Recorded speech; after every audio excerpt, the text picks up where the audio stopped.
Here's a response to a question I got about injuries I've had during my fighting career. Now, the most notable one was the injury that ended my career, put me into retirement, when I fought Chinese fighter Wang Guan because of the manner which he had loaded his wraps. A single punch caused a depressed skull fracture on my frontal bone. Basically, that means I've got a hole in the front of my head. It's now a very vulnerable spot. In addition to that, I've also got a blind spot in my right eye, which is one of the reasons I love using the moving targets so much, because it helps me develop my other senses besides sight.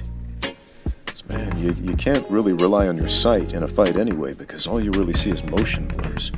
So the double end bag and the speed bag are fantastic tools to help you develop other senses. I mean, the human body has, well, documented, depending on who you ask, up to 72 senses that we know about.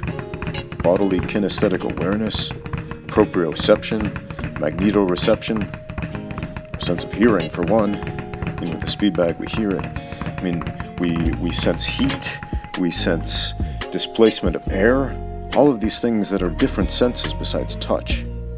And all of these come into play. And you can get to the point where you can do this stuff with your eyes closed. Obviously, you don't want to go into a fight with your eyes closed, but it is worth your time to spend some time training with these moving bags with your eyes closed, and you might surprise yourself.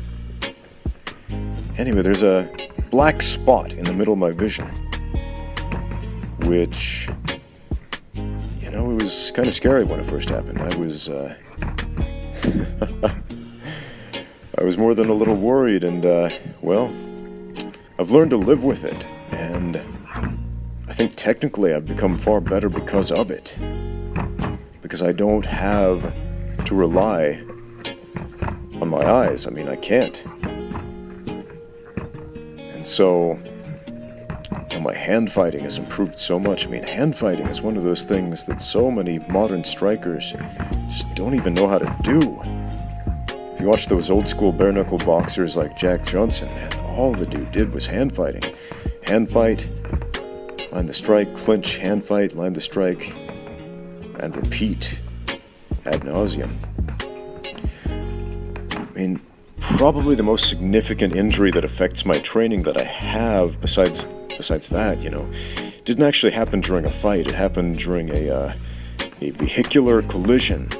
I was riding my bike across the street one day, and a driver ran a red light, sped right into me, plowed through me, knocked me out into the intersection, destroyed my bike, and I walked away from it because I was in shock, so I didn't realize how badly I was injured. It displaced several vertebrae in my spine, and, with physical therapy and constant stretching and strengthening, it doesn't bother me too much today. Every once in a while, this week in particular, when I shot this video, man, my back was really acting up on me. But just gotta do it anyway. Gotta keep moving, because as soon as I stop, man, that's when the back starts hurting. So, always stretch, always strengthen. Other than that, the regular bumps and bruises, a few cuts over the eye, broke one of my toes once, middle of a fight. My foot got jammed in the middle of the chain link of the fence. I got shoved up against the fence, and my pinky toe was pointing off sideways instead of straight forward. I was trying to tell my corner man between rounds, he's like, "Come on, man, use your jab, step and jab and whatever," and I was like trying to speak through my double mouth guard. "No, man," which sounds like, you sound like one of the adults from those old Charlie Brown cartoons that the children couldn't really understand.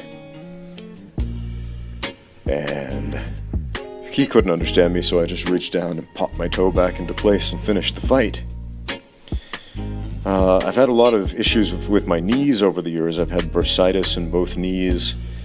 I've had a really bad case of tendinitis of the patellar tendon, making it very difficult to bend the knees, and squats like this have saved my life, man. You know, I was initially resistant, thinking, oh, squats are going to hurt my knees worse, but man, guess what? Having stronger legs is actually really, really, really good for your knees. So if you got knee issues, strengthen those legs. And what else? Plantar myofasciitis in the feet. I've had that so bad where basically I couldn't walk in the morning, and I mean it's basically inflammation of all the soft tissue in your feet, and there's a lot of soft tissue of the fascia, and fasciitis is inflammation of the fascia, you know, that connective tissue in the feet that's so important to walk and move around. But again, you always have to, you know, stretch and strengthen and warm up properly, and you know, always focus on recovery.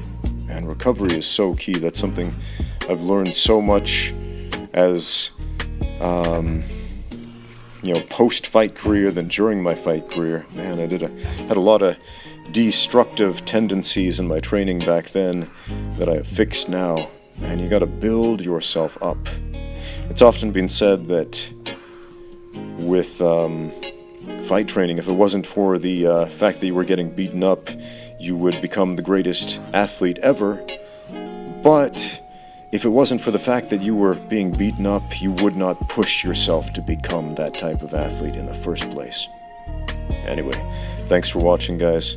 Get out there and train.